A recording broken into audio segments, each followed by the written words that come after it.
أعوذ بالله من الشيطان الرجيم بسم الله الرحمن الرحيم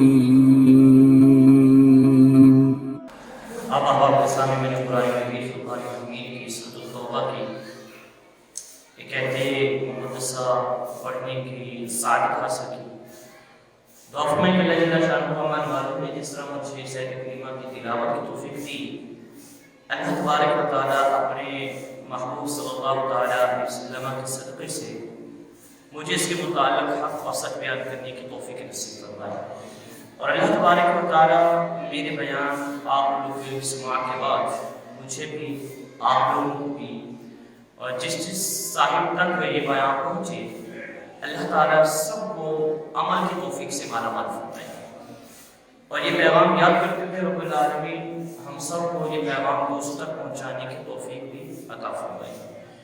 معزز سامعین اکرام، قرآن پاک کے اندر اللہ تبارک و تعالیٰ نے نبی کریم صلی اللہ علیہ وسلم کی شان عظمت کی اور پورا قرآن محمود صلی اللہ علیہ وسلم کی نعت ہے، صفت ہے، تعریف ہے، توصیف ہے۔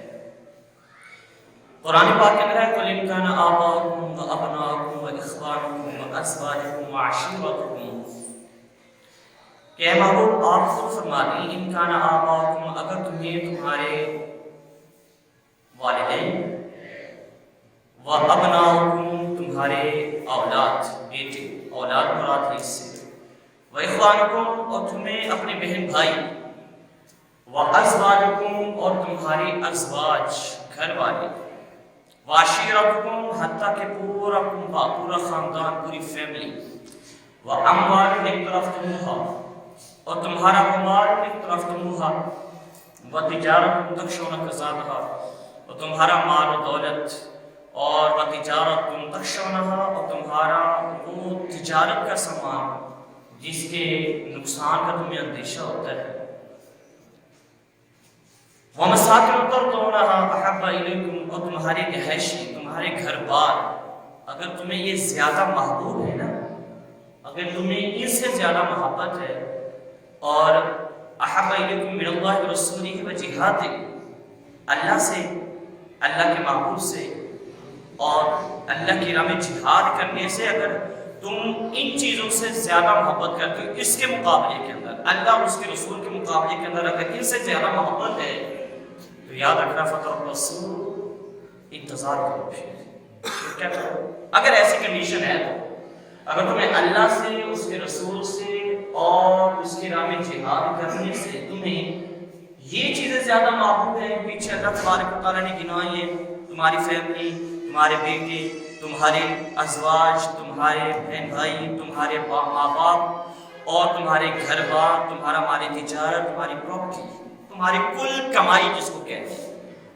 اگر وہ تمہیں زیادہ عزیز ہے اللہ اس کے رسول سے حتیٰ یاتی امر اللہ انتظار کرو پھر اللہ اپنا فیصلہ کیجیے گا اللہ تبارک و تعالیٰ کی صورت کے اندر اپنا فیصلہ نازل کرے گا کہ تمہارے ساتھ ہوتا کیا ہے وَاللَّهُ لَا يَهْدِي الْقَوْمَ الْفَاسِقِينَ اللہ پھر جو نافرمان قوم ہے سرکش قوم ہے اللہ اس کو ہدایت دیتا اس میں اللہ تبارک و تعالیٰ نے قرآن مجید کے اندر گویا کہ اپنے اور اپنے محبوب صلی اللہ علیہ وسلم کی محبت ہمارے دلوں کے اندر ہر چیز سے زیادہ ہو اس چیز کا درس دیا ہے سبق دیا ہے کہ ایک بندہ مومن کے لیے ضروری ہے کہ وہ اللہ سے اور اس کے رسول سے اور جہاد اس سے اس عمل سے باقی ساروں کی بنسبت زیادہ محبت کرے اور حدیث پاک میں نے پہلے بھی سنائی تھی لا یؤمن احدکم حتی اکون احب الیہ من والدہ وولدہ والناس اجمعین تمہارا ایمان اس وقت تک کامل ہو ہی نہیں سکتا تم مومن بن ہی نہیں سکتے کامل مومن تم بن ہی نہیں سکتے یہاں تک کہ کیا فرمایا محبوب نے احب الیکم من اللہ ورسولہ فرمایا کہ لا یؤمن احدکم حتی اکون احب الیہ من والدہ وولدہ والناس اجمعین یہاں تک کہ تم میری ذات سے ہر چیز سے بڑھ کر محبت رکھو حتیٰ کہ والدین سے اپنے بچوں سے والناس اجمعین یہاں پر بات ہی ختم ہوگی فرمایا کہ تمہارا ایمان کامل اس وقت ہوگا کہ جب ہر بندے سے زیادہ تمہیں اللہ اور اس کا رسول محبوب ہو جائے، پھر تمہارا ایمان کیا ہو جائے گا؟ کامل ہو جائے گا۔ محمد کی محبت دین حق کی شرط اول ہے، محمد کی محبت دین حق کی شرط اول ہے۔ اگر ہم اس میں کچھ خامی تو سب کچھ نامکمل ہے، کچھ بھی تکمیل تک پہنچتا نہیں ہے جب رسول اللہ صلی اللہ علیہ وسلم کی محبت ہمارے دل میں رچ بس نہیں جاتی۔ کسی بھی مومن کے دل میں محمد رسول اللہ صلی اللہ تعالیٰ علیہ وسلم کی محبت جب سب سے زیادہ نہیں ہے، وہ کامل مومن ہو سکتا۔ اور صحابہ کرام علیہم رضوان کے پاس یہی راستہ وہ رسول اللہ صلی اللہ تعالیٰ علیہ وسلم سے ہر چیز سے بڑھ کر محبت کرتے تھے، رسول اللہ صلی اللہ تعالیٰ علیہ وسلم کی ذات سے عشق کرتے تھے اور رسول اللہ صلی اللہ تعالیٰ علیہ وسلم سے بڑھ کر کسی کو بھی سمجھتے نہیں تھے۔ اللہ تبارک و تعالیٰ کی ذات کے بعد اگر رتبہ ہے تو محمد رسول اللہ صلی اللہ علیہ وسلم کا رتبہ ہے، اور صحابہ کرام علیہم رضوان کے پاس یہی راستہ، اسی لیے تو اللہ تبارک و تعالیٰ نے ان کو یہ مرتبہ عطا کر دی۔ ادنا سے ادنا صحابی ہو وہ ایک طرف کھڑا ہو جائے، ادنا سے ادنا، یعنی ادنا کا مطلب میں ان کے مقابلے میں کہہ رہا ہوں، صحابہ کرام کے مقابلے میں کہہ رہا ہوں، اور کسی کے مقابلے میں نہیں۔ صحابہ کی رتبہ تو ہم سے کئی گنا بلند ہے، ہم تو ان کی خاک پاک کی طرح بھی نہیں ہیں۔ صحابہ کرام کے اندر جو سب سے نچلے درجے کا صحابی ہونا، فرمایا کہ اس صحابی کے درجے کو بھی پوری دنیا کے غوث اور قطب مل کر پہنچ نہیں سکتے ہیں، اس صحابی کے درجے کو بھی پہنچ نہیں سکتے ہیں۔ انہوں نے رسول اللہ صلی اللہ علیہ وسلم کی ذات کے ساتھ عشق کیا، اور یہی عشق اور محبت کو انہوں نے سمجھا کہ کل قیامت والے دن اسی وجہ سے اللہ تبارک و تعالیٰ ہمیں کیا کر دے گا جی؟ جہنم سے آزاد کر دے گا، اور جنت کا کیا بن جائے گی؟ ہم حقدار بن جائیں گے۔ اسے تو رسول اللہ پوچھتے تھے کہ تم نے قیامت کے لیے کیا تیاری کر کے رکھی؟ تو ان کا جواب کیا ہوتا تھا؟ نمازیں پڑھی ہیں؟ نہیں۔ ان کا جواب کیا ہوتا تھا؟ زکاتیں دی ہیں؟ نہیں۔ حج جواب ہوتا تھا؟ حج پڑھی ہیں؟ نہیں۔ تو کیا جواب دیتے تھے؟ اب رسول اللہ نے پوچھا تھا تو صحابی نے یہ جواب دیا تھا، یا رسول اللہ ہمارے تو اور کوئی عمل ایسے ہی نہیں ہے جو ہم بیان کریں، بس رسول اللہ کی اتنی سی بات ہے کہ ہم آپ سے محبت کرتے ہیں۔ تو رسول اللہ کی محبت بہت ضروری ہے، اور صحابہ کرام علیہ رضوان کے پاس یہی راستہ، اور رسول اللہ صلی اللہ تعالیٰ علیہ وسلم کی ذات والا صفات کو، حضور صلی اللہ تعالیٰ علیہ وسلم کو انہوں نے سب سے اوپر عشق کے اعتبار سے، محبت کے اعتبار سے رسول اللہ صلی اللہ تعالیٰ علیہ وسلم کو دل کے اندر سب سے اونچے درجے کے اندر رکھا ہوا تھا۔ باقی سب کی محبت ایک سائڈ پر، رسول اللہ کی محبت کیا تھی ان کے لیے؟ صحابہ کرام علیہ رضوان کے لیے ایک سائڈ پر تھی۔ اور یہ وجہ تھی کہ جب سیدہ ام حبیبہ رضی اللہ تعالی عنہا کے پاس آپ کے والد آئے تھے، حضرت ابو سفیان اس وقت حضرت نہیں بنے تھے، اس وقت انہوں نے کلمہ نہیں پڑھا تھا، مسلمان نہیں ہوئے تھے۔ رسول اللہ صلی اللہ تعالی علیہ وسلم کے گھر کے اندر ان کی بیٹی حضرت ام حبیبہ رضی اللہ تعالی عنہا تھی۔ اب یہ ان کے والد تھے، اور یہ کیا تھی؟ نبی کریم صلی اللہ تعالی وسلم کی زوجہ ام المؤمنین ام حبیبہ رضی اللہ تعالی عنہا تھی۔ جب حضرت ابو سفیان جب انہوں نے کلمہ نہیں پڑھا تھا، اس وقت تک مومن نہیں تھے، تو آپ گھر کے اندر آئے جب، تو سیدہ ام حبیبہ رضی اللہ تعالی عنہا کے گھر میں رسول اللہ صلی اللہ علیہ وسلم کا بستر بچھا ہوا تھا، وہ رسول اللہ صلی اللہ علیہ وسلم کے بستر پر بیٹھنے لگے نا، تو سیدہ ام حبیبہ رضی اللہ تعالی عنہا نے وہ بستر لپیٹ لیا تھا، اور بستر لپیٹ کے سائڈ کے اوپر رکھا۔ تو حضرت ابو سفیان کہنے لگے کہ شاید یہ بستر میرے لائق نہیں تھا، اس لیے میری بیٹی نے اس بستر کو لپیٹ دیا ہے۔ تو پوچھ لیا بیٹی سے، کیا ہوا بیٹی، کیا یہ بستر کو میرے لائق نہیں سمجھتی یا مجھے اس بستر کے لائق نہیں سمجھتی؟ تو سیدہ ام حبیبہ رضی اللہ تعالی عنہا نے کمال جواب دیا۔ آپ فرمانے لگے اگرچہ آپ میرے والد ہیں، لیکن یہ بستر جو ہے وہ رسول اللہ کا بستر ہے، وہ اللہ کے حبیب کا بستر ہے، وہ محمد رسول اللہ صلی اللہ علیہ وسلم جو کل کائنات کی طرف نبی بن کر آئے ہیں، وہ پاک اور صاف ہیں، ان کے بدن پر تو کبھی مکھی نہیں بیٹھی ہے، اور ان کا بستر یہ پاکیزہ بستر ہے، اور میں نہیں چاہتی کہ پاکیزہ بستر کے اوپر کوئی بھی ناپاک بیٹھے۔ انما المشرکون نجس، کیونکہ مشرک سارے کیا ہیں؟ پلید ہے، اس وقت سیدہ ام حبیبہ نے کہا کہ میں اس بستر کو نہیں بلکہ آپ کو اس بستر کے لائق نہیں سمجھتی. کیوں؟ یہ بستر رسول اللہ کا بستر ہے، یہ پاکیزہ بستر ہے. انہوں نے یہ درجہ دیا تھا میں لا یمن احدکم حتی اکون احب الیہ من والدہ وولدہ والناس اجمعین.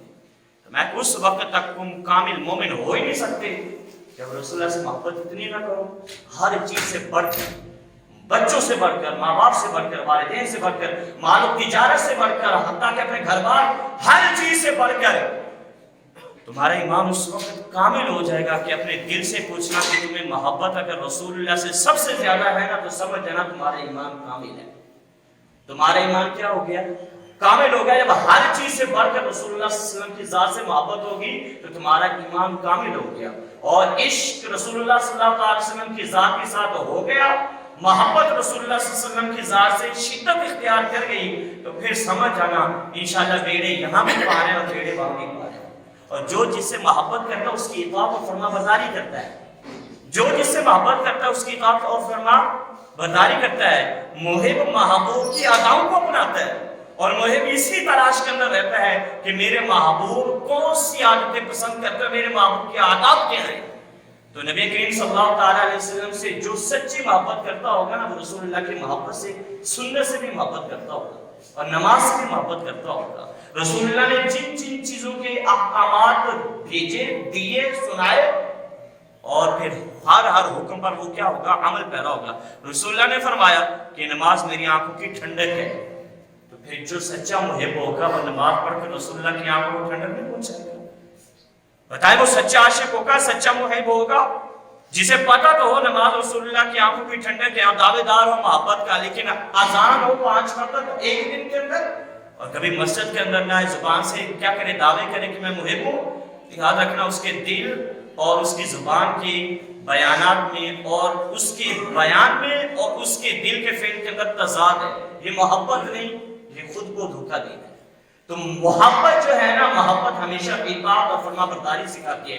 رسول اللہ صلی اللہ تعالیٰ علیہ وسلم کی اطاعت اور فرما برداری تھی صحابہ کرام کے اندر. رسول اللہ نے جیسا حکم دیا صحابہ کرام علیہم رضوان نے وہی کیا اور پھر یہ مرتبے کے اوپر فائز ہو گیا. قرآن نے ان کی تعریفیں کی، قرآن مجید نے ان حتیٰ کہ جان کی باریاں بھی آئیں تو جان بھی انہوں نے بچائی نہیں. حضرت خدیب رضی اللہ تعالیٰ عنہ، حضرت حبیب رضی اللہ تعالیٰ عنہ نبی کریم صلی اللہ تعالیٰ علیہ وسلم کی ذات پر اپنی جانیں قربان کرتے چلے گئے ہیں.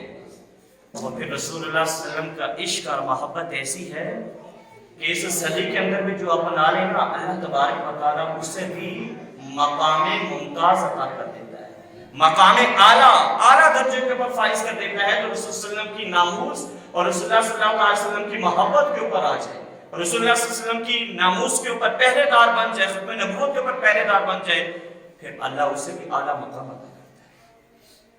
غازی الدین شہید رحمۃ اللہ تعالیٰ علیہ آپ تھے تو غریب گھرانے سے تعلق رکھتے تھے اور جب راجپال نے نبی کریم صلی اللہ تعالیٰ علیہ وسلم کی گستاخی کی اور نبی صلی اللہ علیہ وسلم کی معذرت کتاب ایک شائع کی جس میں رسول اللہ صلی اللہ علیہ وسلم کی تنقیص کی گئی تھی، تو غازی الدین شہید رحمۃ اللہ تعالیٰ علیہ خواب کے اندر باقاعدہ ٹوٹی لگائی گئی کہ آپ سوئے تو آپ نے خواب دیکھا کہ کوئی بزرگ اسے اٹھا رہا ہے اور اسے فرما رہا ہے کہ اے غازی الدین ابھی تو سویا ہوا ہے، علم الدین ابھی تو سویا ہوا تو اٹھنا، رسول اللہ صلی اللہ علیہ وسلم کی ناموس پر حملہ ہوا ہے اور رسول اللہ صلی اللہ تعالیٰ علیہ وسلم کی شان میں تنقیص کی گئی ہے اور رسول اللہ صلی اللہ تعالیٰ علیہ وسلم کی ناموس کے اوپر حملہ کیا گیا تو ابھی تک سویا ہوا ہے. تو غازی الدین شہید رحمۃ اللہ تعالیٰ علیہ اٹھ کر بیٹھ گئے تھے اور آپ نے پھر پوری تفصیل بتائی تھی. وہ جب آپ نے اس کو قتل کیا، پھر جیل کے اندر آپ سے لوگ ملنے کے لیے گئے تو پوری تفصیل آپ نے بتائی اور فرماتی ہیں کہ میں نے ارادہ کر لیا، ایک دن دوسرے دن مجھے جب خواب آیا نا تو میں نے پکا ارادہ کر لیا کہ رسول اللہ صلی اللہ علیہ وسلم کی ناموس کا بدلہ لے کر ناموس پر پہرا دوں گا اور جو اس نے تنقیص اور توہین کی ہے اور اس کو میں واصل جہنم کر کے رہوں گا، کیونکہ ہمارا ایمان اس وقت کامل ہوتا ہے جب رسول اللہ صلی اللہ علیہ وسلم سے دیوانہ وار محبت کرتے چلے جائیں. ہر چیز پر رسول اللہ صلی اللہ علیہ وسلم کی محبت کو فوقیت دیں گے تو ہمارا ایمان کامل ہو جائے گا. کیا ہو جائے ہمارا ایمان، پھر ہماری نمازیں بھی انشاءاللہ اللہ قبول فرما لے گا، ہماری ہر چیز کو اللہ تبارک و تعالیٰ کیا کر لے گا، قبول فرما لے گا۔ انہوں نے بہرحال کیا کیا، غریب کا بچہ تھا، درخان کا بچہ تھا، غازی الدین شیخ رحمۃ اللہ تعالیٰ علیہ، آپ نے نا بازار سے ایک چھری خریدی اور اس کو تیز کیا، خوب جب تیز ہوگی نا وہاں چلے گئے جہاں راجپال بیٹھتا تھا، دکان کے باہر بیٹھ گئے اور پوچھا کسی سے وہ کون ہے، ابھی تک آیا نہیں ہے۔ تو آپ بیٹھ کے انتظار کرتے رہے، ٹائم کافی گزرا، آخر کار وہ کار کے اندر آیا اور کار کے اندر بیٹھا ہوا تھا، دروازہ کھلا، باہر نکلا، دکان کے اندر گیا اور دکان کے اندر بیٹھ گیا تو غازی الدین شیخ رحمۃ اللہ تعالیٰ علیہ کو اس نے بتایا، جس سے پہلے پوچھا تھا بھائی کون ہے، اس نے بتایا کہ یہی ہے وہ راجپال جس کے بارے میں آپ پوچھ رہے تھے۔ وہ اپنے دکان کے اندر گیا تو غازی الدین شیخ رحمۃ اللہ تعالیٰ علیہ اس وقت آپ بالکل تیش کے اندر آئے، لیکن آپ نے ضبط کیا اور دکان کے اندر گیا، اس نے سمجھا کوئی ہمارا کسٹمر ہے، روایتی طور پر جیسے گاہک آتے ہیں وہی ہے، لیکن آپ نے اپنی بغل کے اندر چھری چھپائی ہوئی تھی اور رسول اللہ صلی اللہ علیہ وسلم کے ناموس پر پہرا، ان سے پتا تھا کہ اگر میں اس کو پاس میں جہنم کر دوں گا نا تو میری بھی زندگی بچے گی نہیں، مجھے بھی کیا کر دیا جائے گا، آخر کار عدالتوں کے تھرو مجھے بھی پھانسی پر لٹکایا جائے گا۔ لیکن وہ جانتے تھے کہ رسول اللہ صلی اللہ علیہ وسلم کے بازار میں جو بکتا ہے نا وہاں پر کبھی خسارے نہیں ہوتے، بے دام ہی بک جائیے بازار نبی میں، بے دام ہی بک جائیے بازار نبی میں، کیونکہ اس شان کے سودے میں خسارے نہیں ہوتے، اس شان کے سودے میں۔ وہ دکان کے اندر گیا تو غازی الدین شہید رحمۃ اللہ تعالیٰ علیہ نے چھری نکالی اپنی بغل سے اور چھٹ سے وار کیا سیدھا کلیجے کے اوپر، چھری اس قدر تیز تھی کہ ہڈیوں کو توڑتے ہوئے نا غازی الدین شہید رحمۃ اللہ تعالیٰ علیہ کی اس راجپال گستاخ لانتی کے کلیجے کے اندر گھس گئی اور اس کے منہ سے چیخ نکلی۔ تو غازی الدین شہید نے دوبارہ جب چھری واپس کھینچی نا تو اس کے کلیجے سے خون کا فوارہ نکلا۔ آپ کو یقین ہو گیا کہ اب یہ لانتی بچے گا نہیں، یہ سیدھا واسطے جہنم ہو گیا۔ غازی الدین وہاں سے باہر نکلے تو لوگوں نے چھوڑ ڈالا، آپ ایک جگہ پر گئے نلکے کے پاس، جو چیز تھی اس وہاں سے ہاتھ دھوئے، لوگوں نے پکڑا تو آپ نے کہا لوگوں سنو، میری کوئی ذاتی دشمنی اس سے نہیں ہے، میں نے کوئی اس کی دکان سے چوری یا ڈکیتی نہیں کی، میں نے کوئی پیسے نہیں چرائے، میں نے اگر اس کو واسطے جہنم کیا ہے، میں نے اس کو قتل کیا ہے تو آپ نے آقا کی ناموس پر پہرا دیتے ہوئے قتل کیا ہے اس کو، فقط رسول اللہ کی ناموس پر پہرا دینے کے لیے اس کو کیا کیا ہے، قتل کیا۔ برحال آپ کو پکڑا، پولیس والے آپ کو گرفتار کر کے لے گئے۔ علامہ اقبال رحمۃ اللہ تعالیٰ علیہ، محمد علی جناح قائد اعظم، انہوں نے بڑی کوشش کی کہ آپ کو کیا کیا جائے جی، عدالت کے تھرو بری کروا لیا جائے، چھڑا لیا جائے آپ کو۔ تو قائد اعظم نے ایک دفعہ آپ سے کہا، اے علم الدین یار ایک کام کر لے، بس یہ کہہ دینا کہ میں نے یہ نہیں کیا، کہ یہ کام میں نے نہیں کیا، باقی میں چھڑا لوں گا، آپ اعتراف نہ کرنا۔ آپ اقبال جنرل غازی الدین کو کون کہنا ہے، محمد علی جناح قائد اعظم، آپ فرما رہے تھے کہ تو بس یہ اقرار نہ کرنا بلکہ تو یہ کہہ دینا کہ میں نے یہ جرم کیا نہیں ہے، اقبال جرم نہ کرنا، باقی میں دیکھ لوں گا۔ تو غازی صاحب نے پتہ کیا جواب دیا، انہوں نے کہا محمد علی جناح زندگی میں ایک ہی تو کام کیا ہے، ایک ہی تو کام کیا ہے زندگی کے اندر، کام کا بڑا کام تو ایک ہی کیا، میں یہی کہہ دوں کہ میں نے یہ کام نہیں کیا۔ آپ ہمارے لگے ایک دفعہ کیا، اگر مجھے 100 بار بھی پھندا ڈالا جائے اور 100 بار بھی مجھے تختہ ڈال پر لٹکایا جائے تو غازی یہی کہے گا کہ میں نے اس کو قتل کیا، واسطے جہنم کیا ہے تو اپنے آقا کی ناموس کے لیے کیا ہے، تو مجھے اس چیز کی پرواہ نہیں ہے۔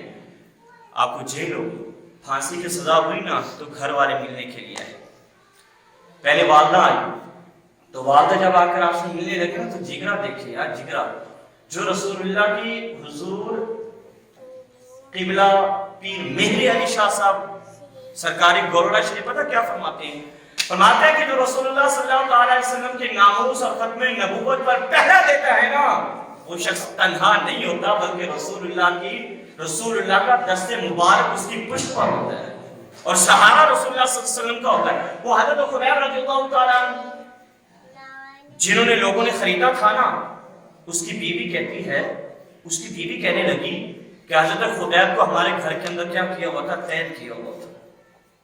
جو رسول اللہ صلی اللہ علیہ وسلم کا غلام رسول اللہ صلی اللہ علیہ وسلم کی ناموس کے لیے اور رسول اللہ صلی اللہ علیہ وسلم کی ختم نبوت کے لیے، ناموس کے لیے، عزت کے لیے جو جاتا ہے نا، تو رسول اللہ اس کا جیل کے اندر بھی خیال رکھتے ہیں.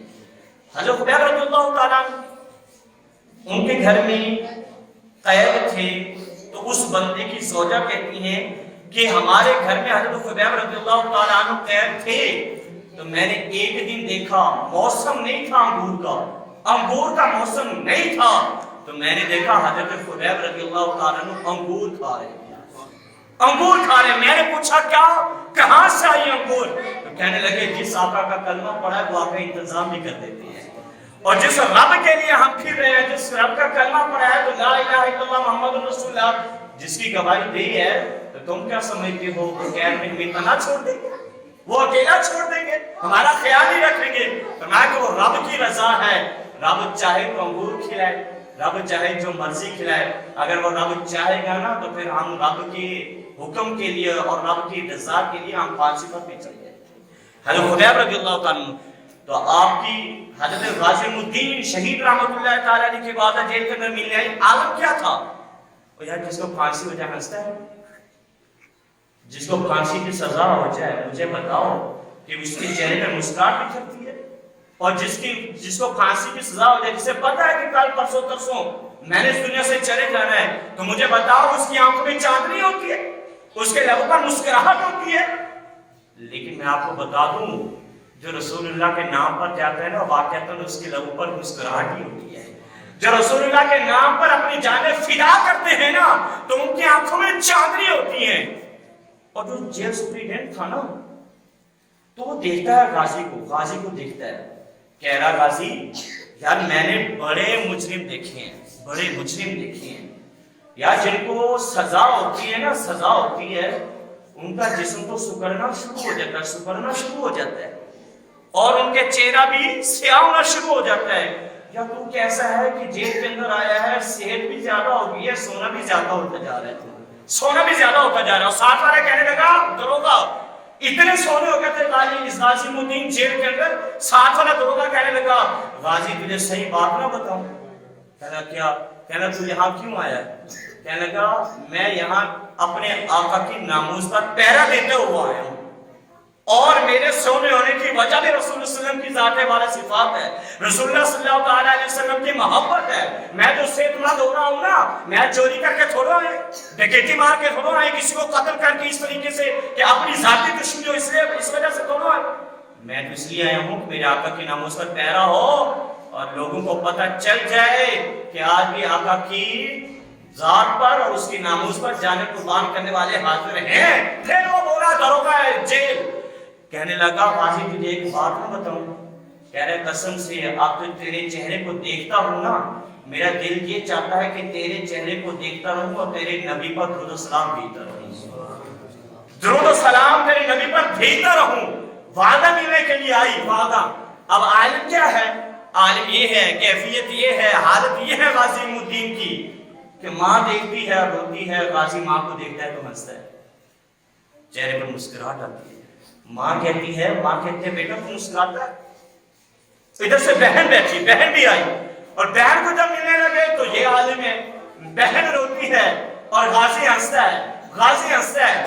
بہن رو کر کہہ رہی ہے کہ اب تو چلا جائے گا دنیا چھوڑ کر، ہمارا کیا بنے گا، ہم تو روئیں گے. آپ برابر مسکرا رہے ہیں. جب مسکرا رہے تو بہن پوچھ رہی ہے مسکرانے کی وجہ کیا؟ تو غازی نے بتائی مسکرانے کی وجہ، ہنسنے کی وجہ، تبسم کی وجہ، کہ شادمانی اور خوشی کی وجہ بتائی. کہنے لگے بہن اور ماں سنو، تمہیں کیا پتا، میں تمہیں بتاتا ہوں. اب تم رو رہی ہو تو بتا رہا ہوں، میرے مسکرانے کی وجہ میں تمہیں بتاتا ہوں. کہ جب رات میں سویا نا تو میرے پاس حضرت موسیٰ علیہ السلام تشریف لے کر آئے. موسیٰ علیہ السلام کس کے پاس ہے؟ غازی الدین کے پاس ہے. اور موسیٰ علیہ السلام جب میرے پاس آئے نا تو میں نے پوچھا حضرت آپ یہاں پہ میرے پاس آپ؟ موسیٰ علیہ السلام کہنے لگے غازی الدین ہاں آج میں تجھے دیکھنے آیا ہوں. کیوں؟ کہہ رہے کہ ہماری روزانہ کچہری لگتی ہے رسول اللہ کے پاس مدینہ شریف کے اندر.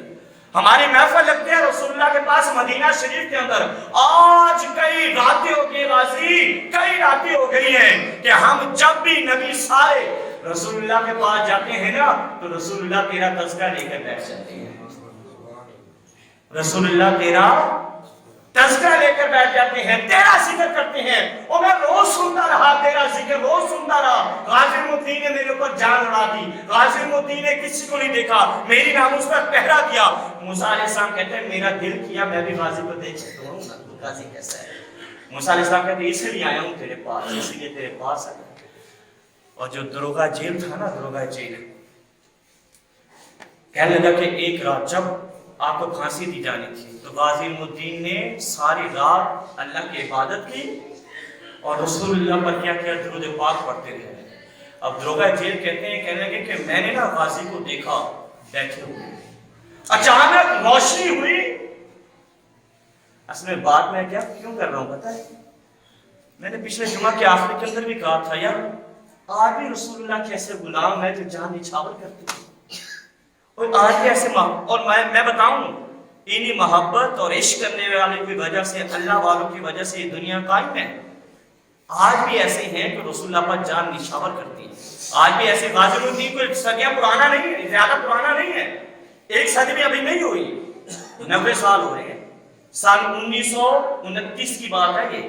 31 اکتوبر سال 1929 کو غازی الدین شہید رحمۃ اللہ تعالیٰ علیہ کو میاں والی جیل کے اندر کیا کیا تختہ دار کے اوپر لٹکایا گیا. ایک صدی پوری. اور اسے اگر آپ پیچھے چلے گئے غازی ممتاز قادری کو کتنا عرصہ ہوا ہے، ابھی 40 سال گزرے، ابھی حال ہی کی بات ہے. تو آج رسول اللہ کے نام. اور آپ غازی الدین کو تو آپ نے نہیں دیکھا نا، ممتاز قادری کو دیکھا ہے جیل کے اندر. اللہ نے کتنی صحت عطا کر دی تھی، کتنے سونے ہو گیا تھا. کیوں؟ انہوں نے ذاتی دشمنیاں تو نہیں تھی، رسول اللہ کی ناموس کے لیے تھے اور رسول اللہ کی ناموس پر پہرا دیتے ہوئے وہ شہید ہوئے تھے. تو غازی الدین کہتے ہیں کہ آخری رات دروگا جنت کہتا ہے کہ میں نے دیکھا اچانک روشنی ہوئی، میں بھاگ کر جیل کے پاس گیا تو غازی موجود ہی نہیں ہے، جیل خالی. میں نے تالا دیکھا، تالا سلامت. میں نے کہا دیوار، تالا کھول کے دیوار دیکھی، دیوار بھی سلامت ہے لیکن غازی نہیں ہے. میں پریشان. کیوں کہ اگر غازی نہ ہوا، غازی الدین شہید یہاں پر نہ ہوئے تو کل کو جو حکام بالا ہیں، بڑے لوگ ہیں، وہ تو مجھے پھانسی کے اوپر لٹکا دیں. کہہ رہے میری بے چینی بڑھتی چلی گئی، میں بھاگ کر کبھی ادھر جاتا، کبھی ادھر جاتا، کبھی ادھر جاتا غازی الدین شہید کو ڈھونڈنے کے لیے. کہتے ہیں جب رات کے 4 بجے نا تو میں نے دیکھا غازی دوبارہ جیل کے اندر ہی بیٹھا ہوا ہے، دوبارہ ادھر بیٹھا ہوا. میں بھاگتا ہوا، میں نے کہا غازی علم الدین کہاں چلے گئے تھے، کہاں چلے گئے تھے؟ کہہ رہا تو جا، تجھے کیا کام، تجھے میں چاہیے تھا، میں تیرے پاس آ گیا، بس بات ختم. اس سے بڑی پوچھنے کی کوشش کی لیکن آپ نے بتایا نہیں. ایک تھے بابا نوابدین، کہنا کہ میں نہ گیا. میں نے کہا پوچھ کر جاؤں گا کہ گئے کہاں تھے، پوچھ کر جاؤں گا. بابا نوابدین کہتا ہے کہ سارے لوگ چلے گئے، میں کھڑا رہا. میں نے کہا اے علم الدین سارے چلے گئے ہیں، تو نے بتایا نہیں، لیکن میں تجھے اس کی قسم دیتا ہوں جس کے لیے تو جان لٹا کر آیا ہے. میں اس کی قسم دیتا ہوں جس کی ناموس پر پہرا دیتا ہوا تو یہاں پر آیا، تجھے اس کی قسم ہے، مجھے بتا تو کہاں گیا تھا. تو آپ کہنا تو نے اس کی قسم دے دی نا، پھر سن، پھر آج آخری رات ہے، آخری رات. تو مجھے کیا ہوا؟ کہہ رہے میں نے اللہ کے حضور کھڑے ہو کر عبادت کی، رسول اللہ پر درود السلام پڑھا، رسول اللہ کی بارگاہ میں دعا کی، اللہ کی بارگاہ میں کہ مجھے محبوب سے ملا دے.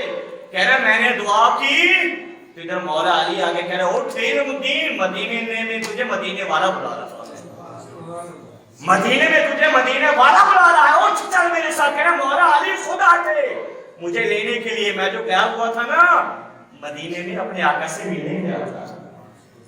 کہہ رہا پھر اب تو جا. پھر غازی الدین نے بتایا کہ جب میں مدینے میں پہنچا نا، مدینے میں پہنچا تو مدینے کے اندر کیا ہوا، مولا علی رسول اللہ کے پاس چلے گئے. میں باہر کھڑا ہو گیا، میں نے کہا بغیر اجازت تو نہیں جاؤں گا نا، رسول اللہ بلائیں گے تو جاؤں گا نا، رسول اللہ بلائیں گے تو جاؤں گا نا.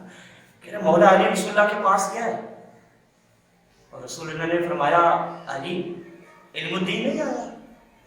اور سنیں سال 1930 کی بات، میرے آقا کو 14 صدیوں ہوگی. میرے آقا غازی الدین کا بھی خیال رکھے، 14 صدیوں کے بعد بھی خیال رکھے. آپ اندازہ کریں آج بھی اگر کوئی سچا عاشق ہو تو میرے آقا اس کا خیال نہ رکھیے. لیکن افسوس ہے ہمیں عشق کرنا ہی نہیں آیا, ہمیں محبت کرنی نہیں آئی. ہم نے سمجھا محبت بس زبان سے کہہ دینا محبت ہے, ہم نے سمجھا بس زبان سے کہہ دو نعرے لگا دیں محبت ہے. محبت یہ نہیں ہے. محبت یہ ہے زبان سے نعرہ بھی لگائے اور دل سے مانے بھی اور اطاعت بھی کرے. یہ ہمیں عشق کرنا آیا ہی نہیں, محبت کرنی آئی نہیں. ہم نے اپنے دنیاوی مفاد دیکھے, ہمارا یہ مفاد ادھر ہے, چلو دین کو پیچھے کر دو, مفاد دیکھا ہم نے. اور یاد رکھے اگر ہم نے مفاد دے کر یارے لگائیں گے نا تو مفاد دنیا تک ہی رہ جائے گا. کتنا کما لو گے؟ قبر میں کس نے آنا ہے بتائیں؟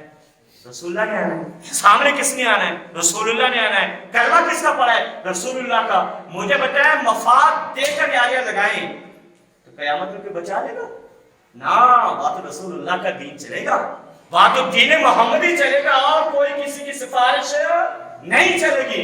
ہمیں عشق کرنا ہی نہیں آیا, ہمیں محبت کرنی نہیں آئی. ہم نے سمجھا محبت صرف بول دو میں محبت کرتا ہوں. ارے یہ نہیں ہے محبت, صرف بولنے کا نام نہیں, کر کے دکھانے کا نام بھی ہے. بھی کر کے بھی دکھاؤ, میدان عمل کے اندر بھی آؤ اور بتاؤ بھی ہم سچے رسول اللہ کے محب ہیں.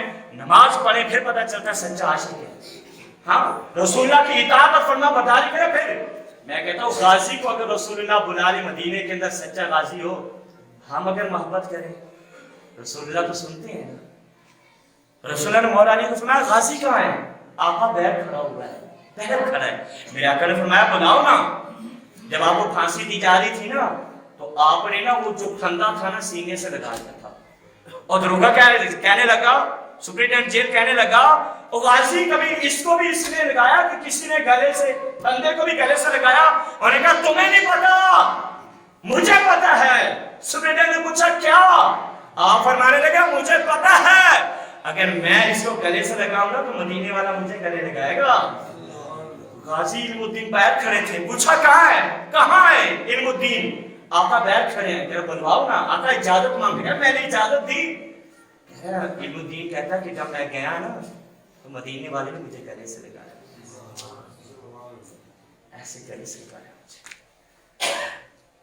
ہاں کہہ رہے پھر تو ہر دکھ چلا گیا, ہر تکلیف چلی گئی, ہر غم چلا گیا, ہر پریشانی دور ہو گئی. مولا علی کہنے لگے, سنیں, مولا علی کہنے لگے غازی اگر پریشانی ہو تو پکا پکا ہی نہ رہ جا, چھڑا لیتے ہیں تجھے. جیل کیا چیز ہے, یہاں لے آئے تجھے بسا بھی لیں گے. تو غازی نے کیا جواب دیا؟ غازی فرمانے لگے اے مولا علی آپ کا مشورہ سب آنکھوں پر ہے, لیکن مجھے بتاؤ میں نے دیکھا نہیں تھا جان لٹاتا تھا, آپ تو دیکھ لیے. اور دیکھا نہیں تھا, میں تو جان قربان کرنے کے لیے تیار تھا, دیکھا نہیں تھا, میں جان قربان کر رہا تھا. آپ تو دیکھ لیا ہے, آپ تو دل چاہتا ہے 100 جانیں ہوں اور رسول اللہ کے نام کو قربان کر دو. اور شاعر نے کہا نا تن من وارا جس نے دیکھا, تن من وارا جس نے دیکھا چہرہ کملی والے کا. اے مولا ایک بار دکھا دے جلوہ کملی والے کا. غازی علم الدین شیخ نے کہا میں تو ادھر گیا تھا اپنے آقا سے ملنے کے لیے, تم کیوں پریشان, تم سمجھو میں چلا گیا, میں بھاگ گیا, اب میری جگہ پہ تجھے پھانسی ہو جائے. کہنا نا ہم تو وہ ہیں, اب وہ رتبہ اللہ نے عطا کر دیا ہے. پہلی نماز پڑھتے ہیں تو اللہ سے شہادت کی دعا کرتے ہیں, ہمارے گھر میں شہادت عطا فرما. یہ تھے وہ پہرے دار, آج رسول اللہ کے نام پر جان قربان کرنے کے لیے کیا تھے؟ تیار تھے. رسول اللہ کے ناموس پر پہرا دینے کے لیے تیار تھے. اور علامہ اقبال نے جب آپ کو پہرا انہوں نے پھانسی دے دی نا تو انہوں نے نا لاوارث کر کے نا قیدیوں کے قبرستان میں آپ کو دفن کر دیا. آخری بات لاوارث کر کے کہ احتجاج ہو گیا ہے, مسلمانوں نے احتجاج کے نانا ایسا نہیں ہونے دیں گے, ہم اپنے غازی کی ناش کو لے کر ہی رہیں گے. پر 8 دنوں کے بعد مظاہروں کی وجہ سے پھر یہ طے پایا کہ غازی کی قبر کو کھودا جائے اور ناشا مسلمانوں کے حوالے کے لیے. اب علامہ اقبال کہتے ہیں, علامہ اقبال فرماتے ہیں کہ جب قبر کو کھودا گیا نا 8 دنوں کے بعد, قربان جاؤں غازی مدین تیری شان پر, تیری عظمت پر, کہہ رہے 8 دنوں کے بعد جب کھولا گیا نا, علامہ اقبال خود فرماتے ہیں کہ میں نے دیکھا جو غسل کے قطرے تھے نا ابھی غازی کے پلکوں کے اوپر موجود تھے, پلکوں کے اوپر موجود تھے. اور پیچھے جماعت علی شاہ صاحب رحمۃ اللہ تعالی علیہ نے اپنی پگڑی اتاری, قدموں پہ رکھی, قدموں کو بوسہ دیا, مریدوں نے کہا حضرت آپ، یہ تو درخانوں کا بیٹا تھا، یہ تو غریب کا بیٹا تھا، اور آپ کا یہ مرتبہ آپ اس کے قدموں کو بوسہ دیتے ہیں، تو چہرے کو دیں۔ انہوں نے کہا تمہیں نہیں پتا، چہرے کو تو رسول اللہ نے بوسہ دیا ہے، چہرے کو تو رسول اللہ نے بوسہ دیا ہے، اس لیے میں قدموں کو بوسہ دے رہا ہوں، اپنی پگڑی بھی یاد رکھ رہا ہوں۔ اور میں بتاؤں حضور امیر المجاہدین رحمۃ اللہ تعالیٰ علیہ، علامہ خادم صاحب رضوی رحمۃ اللہ تعالیٰ علیہ، جب غازی ممتاز قادری کو شہید کیا میں نے ویڈیو وائرل ہے، دیکھا کہ اپنی پگڑی اتار کر غازی صاحب کے قدموں کے اوپر رکھی تھی، غازی شہید شہید ناموس رسالت کے قدموں کے اوپر رکھی تھی، اور پیر سید جماعت علی شاہ صاحب کی سنت کے اوپر گویا کہ انہوں نے کیا کیا تھا، عمل کیا تھا۔ یہ رسول اللہ کے عاشق تھے۔ اللہ ہمیں سچی محبت کی توفیق دے۔ لیکن جب ان کو پڑھتے ہیں نا تو ایمان تازہ ہوتا ہے، یار یہ رسول اللہ کے عاشق ہے۔ آج اس کا آج بھی ہے، آج کچھ لوگ کرنے، اللہ ہمیں بھی توفیق دے، ہم بھی کریں، رسول اللہ کی اطاعت کریں، فرما برداری کریں، محبت کریں، اور رسول اللہ کے ناموس کے پہرے دار بن جائیں۔ کیوں؟ ایمان اس وقت کامل ہوتا ہے جب رسول اللہ کی محبت مل جاتی ہے۔ اللہ ہمیں نصیب فرمائے۔